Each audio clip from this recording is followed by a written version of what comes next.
Why hello there. It's good to see you. It's George the Fragrance Apprentice. You just caught me here, being classy as shit. Got my classy shirt, got my classy shades, got my classy glassy, which is full of red wine, which is also ridiculously classy. You'll know that if you've seen movies. So, Fragrance Apprentice. Why are you so damn classy? Don't worry, I've been asked that several times at least this decade.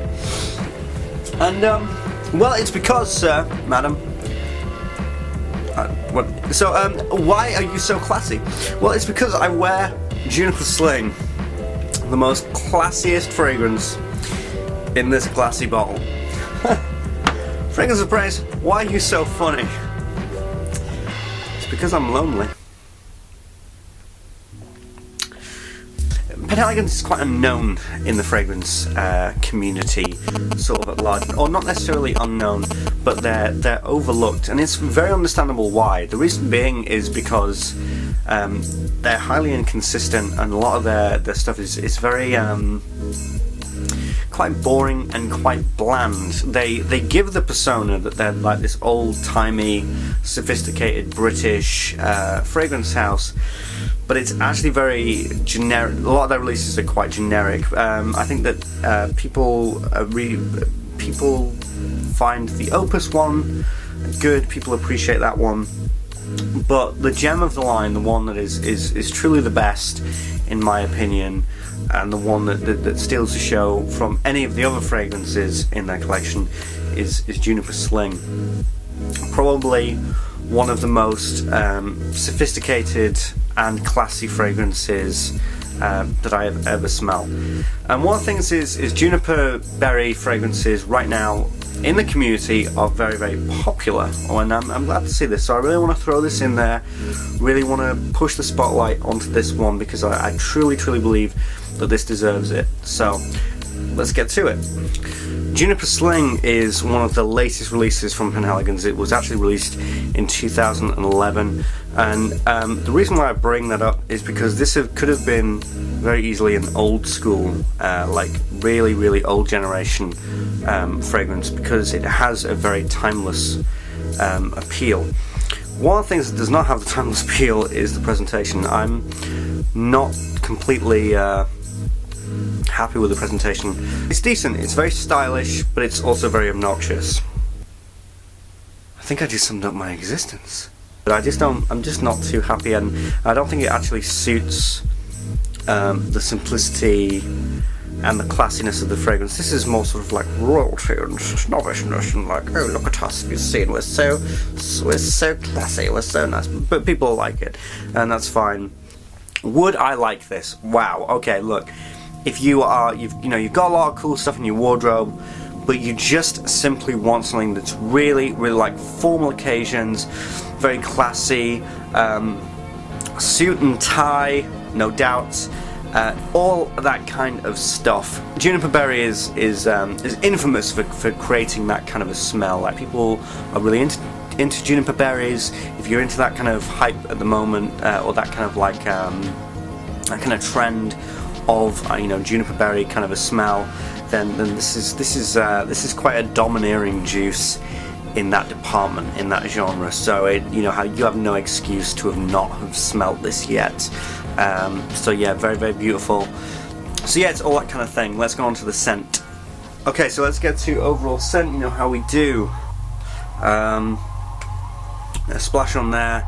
Already got something going on right there, and it's great.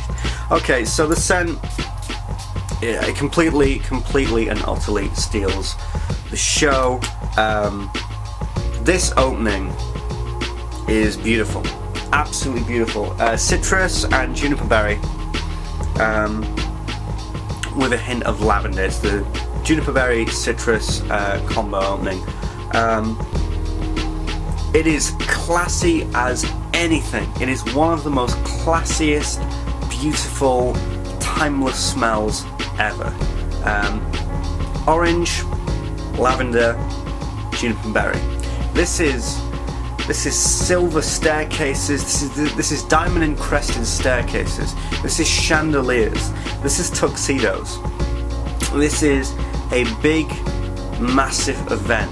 You know, it is the, I don't know, movie premiere, banquet, all that kind of thing. That's exactly the vibe that you get from it. The thing that I like about it is it completely makes its mark and tells a story from the beginning, and I really appreciate that, you know, within a fragrance. It's very full-bodied. You know, it isn't just like a hint of orange and a hint of juniper berry. It's a very, very full-bodied smell and fragrance that possibly could be to do with the blending, but because of that kind of composition and that kind of technicality, you're going to get good performance and longevity. We'll get to that in a bit.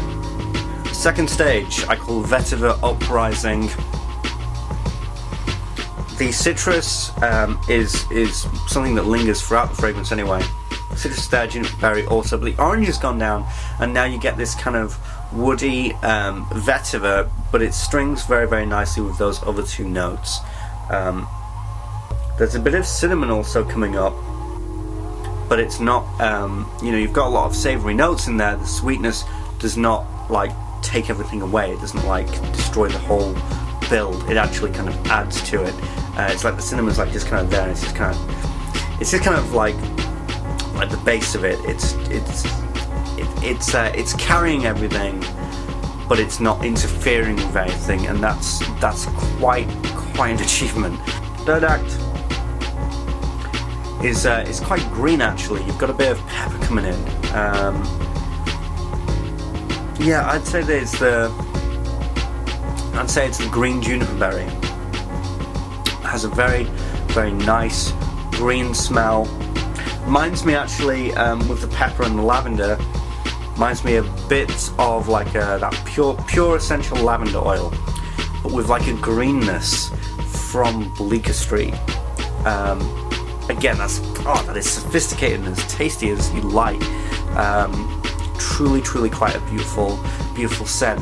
There's no issues with this composition. It goes from A to Z perfectly. There is no incongruence, there's no inconsistency with this story. It is perfectly as you get it. It's just tremendous. Honestly, tremendous.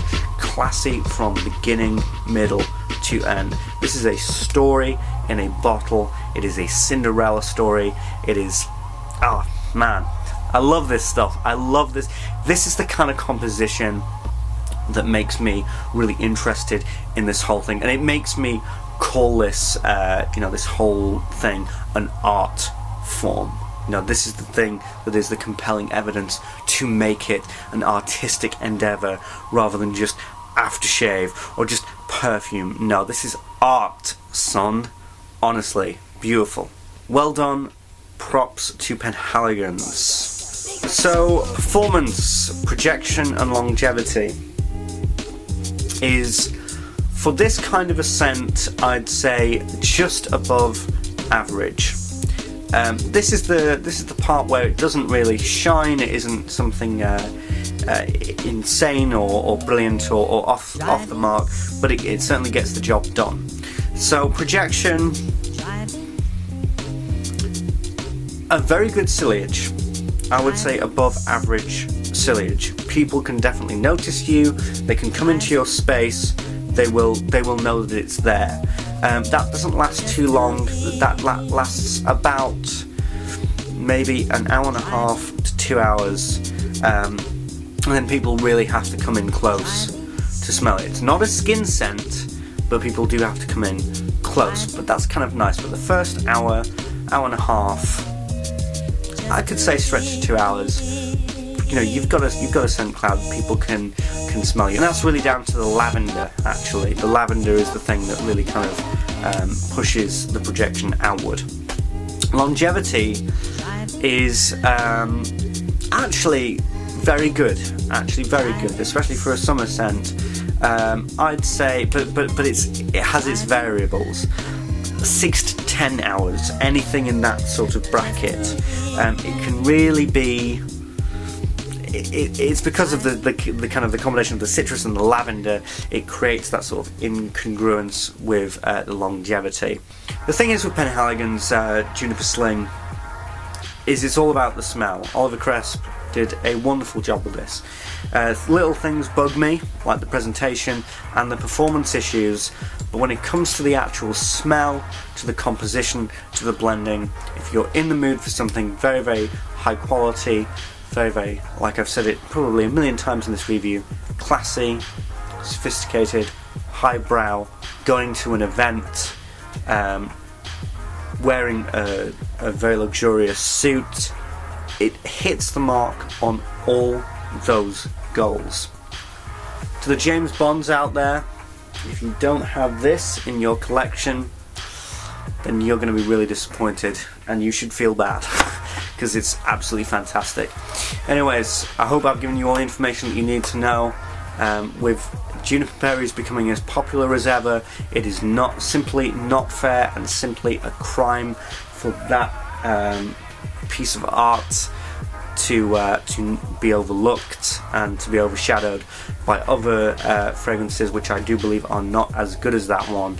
So there you go, enjoy. Anyways, I've been the Fragrance Apprentice. You've been the Fragrance Apprentice's viewers. Remember to subscribe, follow me on Facebook, follow me on Twitter, all that good stuff. I'll be seeing you soon, and I love you. Fragrance Apprentice out.